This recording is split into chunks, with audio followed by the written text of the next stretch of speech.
tell you a funny story, right? I got robbed for my publishing. If y'all don't know what that is when you write songs, every time it gets played or get licensed, you're supposed to get paid for it. Because you created it from your pain, from your love. When I was very, very young, came in the game, I don't make no excuses. A guy, Jelly Bean Benitez, who was supposedly a legend, he probably robbed to be a legend too.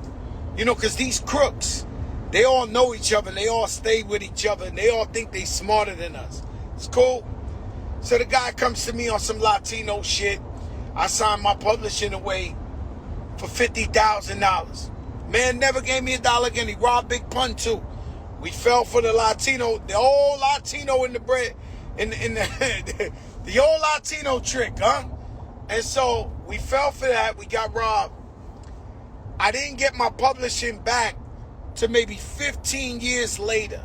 So all that was love, all that, the guy been robbing me forever. Still to this day. Still. He's still in the meeting. He's still in the meeting. Okay? And so that's cool. But I've been hearing Ludacris, bunch of other rappers telling me, yo, I just got a publishing deal for $2 million, $3 million, all the rappers. This back in the day. And so I remember I did the rounds. I finally was free, so I thought I was going to go get a $2 million check. So I go to all of Warner Brothers, Sony, BMG, you know, all the biggest shit, talking about, yo, I'm free. I'm ready to do a publishing deal. When I go there, the offer was so disrespectful. I don't mean to be disrespectful to hardworking people, but you hearing 2-3 million and all that. I turned around, they offered me like 200,000, 250. To me, it was a smack in my face. I finally got my publishing back so they could administer my publishing. So I remember going into the truck, and my lawyer at the time told me, yo, Joe, you're just not hot right now. And you know, that's really, really hard for people to accept. Especially you young, you getting a whole bunch of money, you thinking, he said, you just not hot now. I remember going down to Miami, and I got with Scott Storch. And we came up with Lean Back together.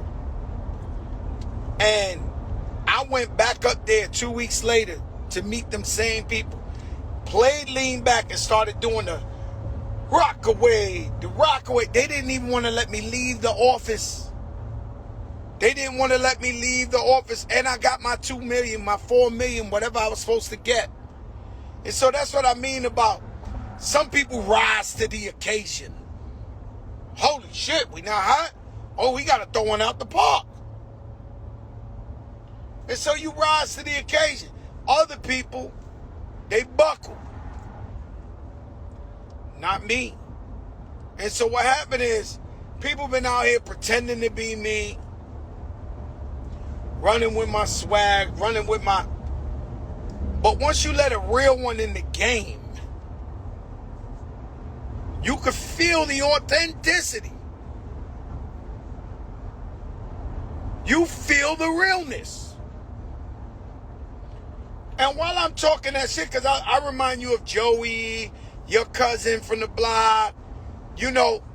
And so, you know, now it's funny, right? It's funny because I used to be the fat gangster. Watch yourself, Rich. Every time you grab that phone, you get me scared.